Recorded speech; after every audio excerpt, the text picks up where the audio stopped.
Support VIVA Magazine Live and make history with us. Support the vision and invest in our community. Hola, Houston. I'm Blanca Blanco, host of VIVA Magazine Live, and this is the place where we celebrate the movers, the shakers, and the trailblazers of the vibrant Latino community. On this special edition of VIVA Magazine Live, we celebrate the power, passion, and purpose of women making a global impact. Today, we spotlight the visionary behind the Women's International Festival, an inspiring event that brings together women from all walks of life to uplift, connect, and empower one another across cultures and continents. So stay tuned to hear from this inspiring woman.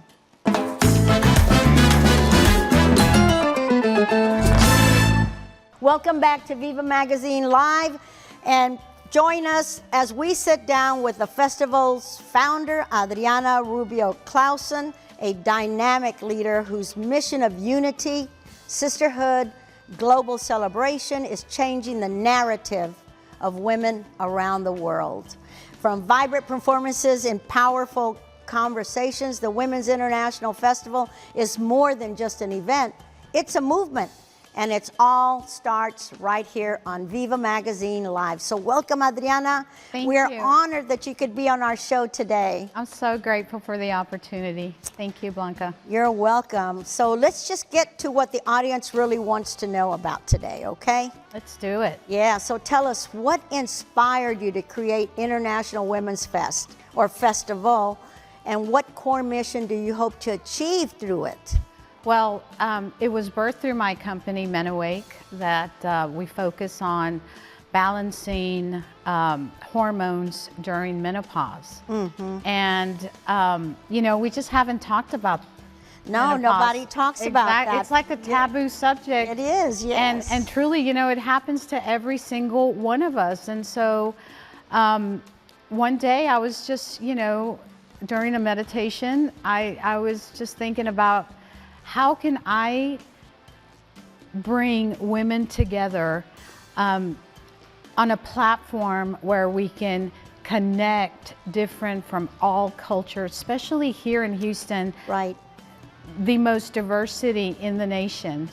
And the light bulb went off, and here it is. And here it is, Yes. you know, the International Women's Fest. That's awesome. Yes. So how do you see your platform empowering women during key transitions, as in career changes or life-changing events like menopause? I am here to awaken every single one of us. I went through it. I went through this transition, and you have to think outside the box. What we have been taught is... You don't talk about taboo Exactly, subjects, right? you know, we don't talk and discuss that this change, what is the significance of this change? And you need to think about, if our Creator chose a woman to birth our Savior, right? If I don't want to get religious, because I'm not religious, but I'm spiritual, then it did not resonate in my heart that this time in our lives kind of felt like a punishment for so many. And so I dug deep. So why is that happening to me? And now it's all of a sudden my life is changing. And well, the yes. reason why it's happening why it happens is because I believe it's a spiritual awakening that occurs during this time. But you know what? It all boils down to healing. Right. And so you have to heal all this trauma that we've been carrying on, and prioritizing yourself for once in your life. You know, we're mothers, we're wives, we are workers, we are board members. And when do we have time to like truly take care of ourselves, to sit in silence and just kind of listen to our bodies? We never do that. No, we don't. Exactly. We're so busy in all our daily activities that we just can't find time to just sit down and have that spiritual moment. Exactly. So what challenges have you faced in building a community or business centered around women's well-being, and how have you overcome those? Wow, that is a great question, because I think because menopause is such a taboo subject. I mean, think about it. We have Victoria's Secrets, you know, nationwide, there's a store in every mall. Right. But there's not a store for menopause. Yes. And so Yeah. this was a divinely inspired company where Right. instead of, you know, going through the medical part, what they want you to do is, you know, get on HRT and pellets, which can be harmful for people. I developed products that were all natural. And so getting women to select Right. Mother Nature as the cure that we all need Yeah. is probably the hardest thing. It's just a mental thing, you know, Right. because we're so accustomed to going to the doctor for this and this and that. When we go to your garden, Right. you know, Yeah, go pick some herbs, and food is medicine. So right. that's the hardest thing, is Right. just getting them to think outside the box. That's right. So what challenges have you encountered with the Women's International Festival? Because this is something new for the community. Absolutely. You know, what I want to do is, especially now, it is so important that we all unite. I don't care what color you are. We are women. We are divine, spiritual humans. And it is so important that we get to know our culture. There's so many beautiful cultures in this city. Oh, this is such a diverse city. Exactly. My point is, you know, I love the East End, right? Yeah, We are so united. Yes. But let's unite with All over our the city. Black sisters, you know, our Asian sisters, our Muslim sisters, our wherever, South America, Europe, you know, Palestinian, That's right. Jewish, everyone. Let's unite and let's talk about the things that make us women. So what are you going to have out there that will unite all these women at the Women's International Festival? What is it that you are going to showcase? First off, we're going to honor women in STEM, in education, in music, in the arts, in 3 or 4 other categories. But we're gonna choose these women that are just stellar trailblazers in those areas from all different nationalities. Yes. We're going to honor our women consulates, you know. Yes. We're going to honor our And we have a very powerful one in the Mexican that's right, consulate. Nena Yes. Orantes. She's one of my dear friends. She's awesome. Yes, we're going to honor our legends, Judge Esmeralda Garcia, Lenora Pullman, Sorolla.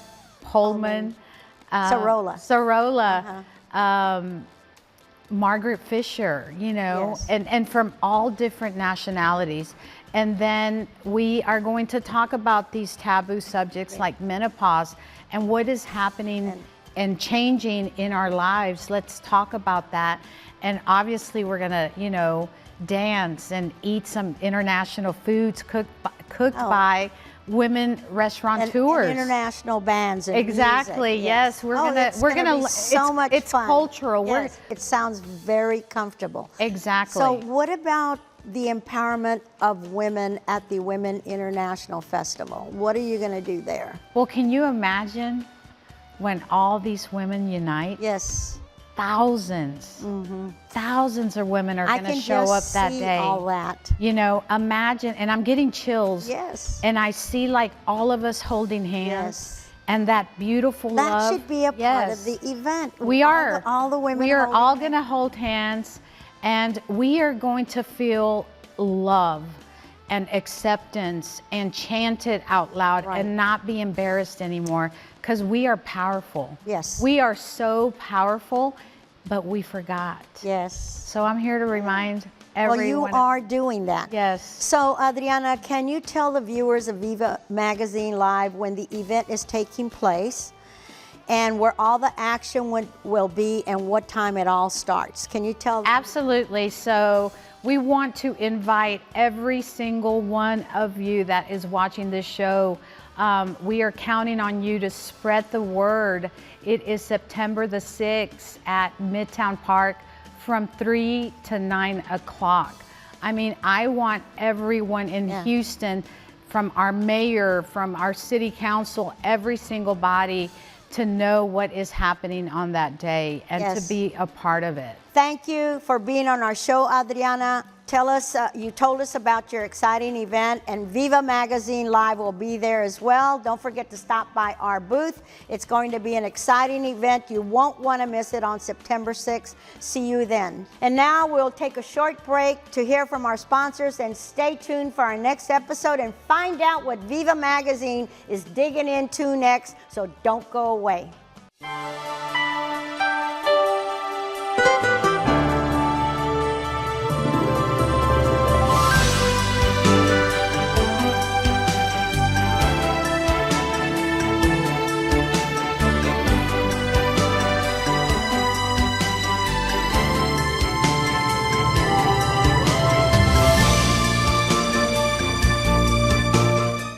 Welcome back to VIVA Magazine Live, and today we're digging into the heart of a movement that's growing more than just fresh produce. It's cultivating community, equity, and empowerment right here in our city. So stay tuned and find out what these two innovators are reaping up right here in the East End, and we'll be right back, and don't go away.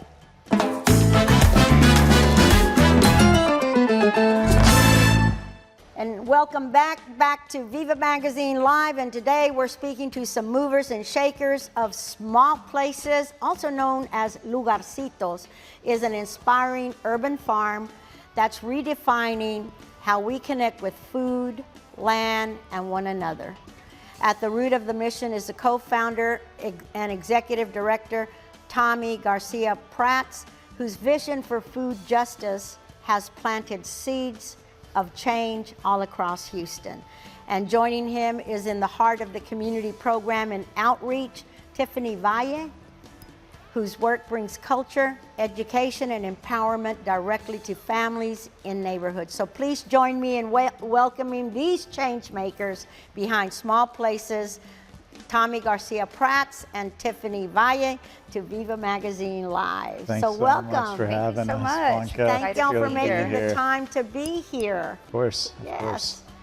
So let's just get right into it. So walk me through what inspired you, Tommy, and your brother to small. Is it all your brothers? I know you have a bunch of brothers. I have 9 brothers, but I started the farm with 2 of them, Mark and Van. Okay, 2 of your brothers. Part of the inspiration is just us being native Houstonians. Yes. And I think our journey of wanting to leave Houston and then coming back and really seeing this as our home and wanting the home to have the things that are important to us. That's right. And where did you journey to? I farmed up in Maine and Iowa, and eventually. I do think Iowa has farms, but a lot Maine, of farms. Yeah, Maine's farm country. Really? A lot of big potato farms in North Maine, and then a lot of small vegetable, organic farms. Because I mean, coming from born and raised here in Texas, I would think that Maine would be cold. It is cold, but they got 5 or 6 months there in the heart of the summer where they grow a ton of vegetables. Really? Yep. So I guess that's where you got like this. That's where I got my farming experience and inspiration. And when I moved back to Houston, I was looking to work in farming, vegetable farming here, and I couldn't find a farm. So you made your own farm. That was part of the inspiration, yeah. But the other part of it was seeing so many communities around our city that just lacked basic resources and access to fresh food. That's right. And working on my farm really changed my life. And part of the farm, again, like you mentioned in the introduction, is providing fresh food, but there's so many other tangents to being on a space that's growing food, learning how to grow food, and being connected to each other that is also came out of starting our urban farm. Well, you've certainly made an impact here in the community. So how does the small places mission to nurture a culture of health in our community, like guide your daily work? How do y'all do that? Because I know that you've got to take time. There's time for farming or cultivating. There's time for being out in the community. I guess that's why, Tiffany, you're involved, right? Yes, so what is absolutely. your part in that? Yeah, so for me, when I think of nurturing health, I think of things that go beyond just like the corporal body that we're trying to nurture. Of course, we want folks who come to the farm to have the most nutritious produce that's accessible for them and for them to feed their family with. But for me, I'm also very invested in creating what's called a third space for folks to come, for them to create community, to be able to be themselves somewhere that's like a wholesome environment. So how many people come through your Lugarcitos? How many people? I mean, a day? Or is it, do you count it by the week? How many people a week do you see that?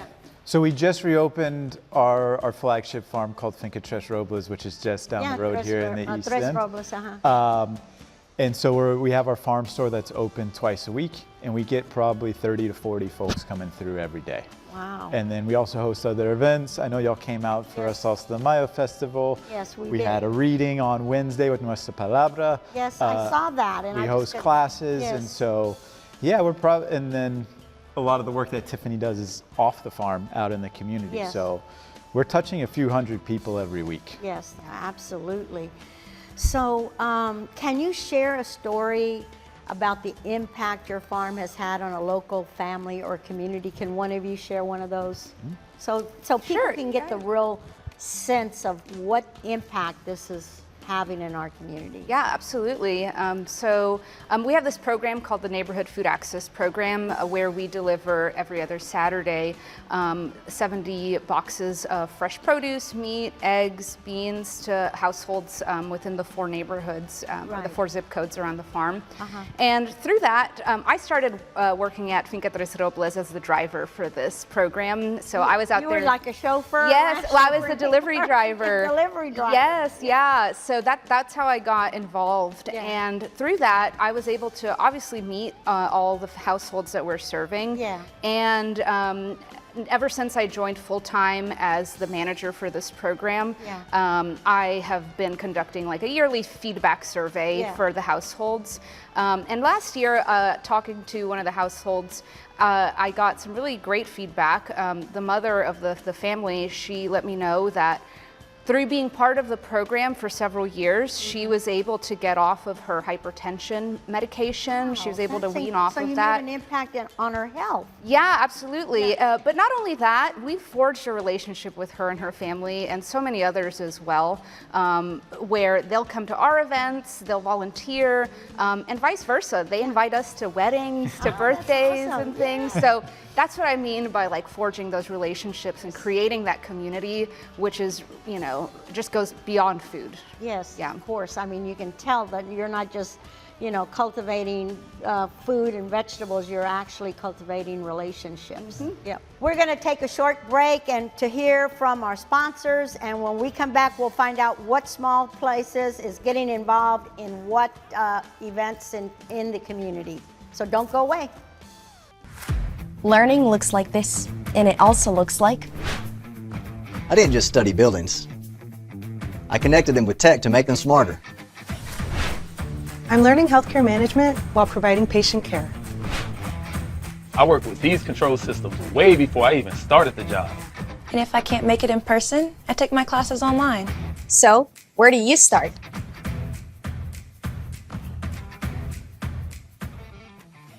And welcome back. We're here with the founders of Small Places and the community advocate for the organization, Tiffany Vay, and of course the founder, Tommy Garcia-Pratts. Let me ask you this question. How do you get the community involved in your farming and educational activities? I'm going to let Tiffany answer that. Okay, Sure, Tiffany, you yeah. mentioned a little bit about that earlier. Yes, yeah. So yeah, like I said, through forging relationships with folks in our program, they've been able to give us feedback about things that they'd like to see. I always take that very seriously because the root of what we're trying to do is not for us to do what we want to do, but for folks in the neighborhood to tell us what they want. What the community wants. Exactly. Yes. So through those surveys, through just casually talking to our customers who come through the store, we're always trying to find out more, like what they need, what they want. Right. Because a lot of the folks who come to the store or to our events, they're folks from the neighborhood. Right. So even through things like our community events, we had a potluck at the end of May. Oh, that sounds exciting. Absolutely. You know, there's no better way to exchange ideas and thoughts than through breaking bread together. Yeah, you know, sharing a meal, it's just, it brings down those barriers. It lets people speak their minds a little bit more. And so through events, through just being personable, to be honest with you, that people feel comfortable enough to let you know what do they want, what do they need. And then in terms of the farming aspect, we've got an apprenticeship program, and we wanted to get folks specifically from the neighborhood to fill those roles. So we've got our 2 new amazing apprentices, Rocio and Mariah. They're from the neighborhood. So they've got roots here, and they can help drive what is being done on the farm from their end, culturally speaking, and also just like just being wow, from that here. Is incredible. I have a question that came up for me while she was speaking. So do you actually teach the students how to, or the volunteers, how to actually farm and like cultivate the seed? I mean, like an actual little. So the I mean, you don't have apprentices. when I think about farm, I see this huge farm that I see on television, right? Or cornfield or whatever. Yeah. But you're talking area. So how do you know what you're going to plant there? I mean, do you have a Yeah, like so a schematic that you say, okay, this is a, you know? Yeah, we make a planting plan every year. We plan out for 12 months what we're going to plant. And we have a rotation of different vegetables based on the season and what grows well here organically. And yeah, the apprenticeship program is specifically to bring people in, employ them full time, and teach them how to be farmers. And one of the biggest challenges here that we've experienced in 11 years is finding people who know how to grow plants and take care of them and harvest them and do it not just for fun or for a hobby, but really, I take it very seriously. If you're gonna run a farming business today, you gotta know what you're doing. That's right. You gotta know well, you know what? I think I'm gonna send my husband to you. Send him on over. Send him on over. He's been wanting to grow an avocado tree for the longest time, and he hasn't had any luck. But he has had some nice fruit, like grapefruits. But you know, this hard freeze that we had just knocked those. Those Houston's nice, a tough place to grow in, so especially it's fruits, really we see that as part of our mission too. It's like, how do we become educators and share the experience and knowledge that we've gleaned over farming here for 11 years? Yes. What are some of the biggest challenges you faced in urban farming here in Houston? How have you overcome those? And I'm just assuming that probably funding is one of your biggest challenges. Yeah, funding's definitely a big challenge. I think access to good food is something that we take for granted. Right. And doing the work of farming is because it's so much on the fringe of our living in the city. Right. It's really been our job to advocate for how this is important and that it needs investment. Right. Like if you build if you put $15,000 into building a community garden, you get a $15,000 return on investment, but we helped raise over $2.5 million to build a new farm, which is turning a parking lot into a plot of land that will be growing 30,000 pounds of fresh vegetables every year. That will be sourcing food from other farmers and ranchers and bringing that into our community, which has lacked that sort of. It sure has, because we're kind of living in a cement jungle. I mean, everything is nothing but cement and, you know. So finding aligned donors, foundations, other grant opportunities has been a challenge. There's a reason why we're one of the only urban farms in Houston. I can imagine. So tell me, how do you decide which crops to grow, and how do they adapt, or how do you adapt them to the Houston climate? So we adapt to Houston's climate. I was going to say, or do you We don't adapt the plants to it. So really, it took us 4 or 5 years to just understand what is Houston's climate. I think that's one of the biggest challenges in Houston, because the seasons are so confusing. They are. All I know about the climate is very hot during the summer, and then winter is in February. Correct. So I mean. So we call the summertime here the Inferno. Yes. If you're from Houston, which I am, we kind of take for granted that it gets like so hot here because it's just kind of hot all the time. Yes. But when I farmed in Iowa, we had 3 days over the summer, over 90 degrees. 3 days. 3 days That only? was it. Only. And the farmer came in, he's like, guys, you know, it's gonna be over 90 degrees, and I'm standing there like laughing. Like, this is the most absurd thing. It's like, we have 3 days over 90 degrees by the end of March. Oh, heck yeah. And I tell that story to try to give perspective to Houstonians that it's this next level of heat and humidity and intensity. And that sort of experience helps us kind of understand what to grow. We don't grow tomatoes in July and August because it's too hot. They don't like the humidity and that much heat. Right. So we've really just built our planting plan around what the actual weather and climate's going to be like and what plants are happy in that type of weather. And that's what you have to determine, and that's why you learned all that farming, and that's what you know what plants are going to grow and what weather they like the best. So we're going to take a short break to hear from our sponsors, and we'll come right back, and we're going to tell you how to get involved with small places and grow your own crops and cultivate your own garden. So stay tuned. I'm learning healthcare management while providing patient care. I worked with these control systems way before I even started the job. And if I can't make it in person, I take my classes online. So, where do you start?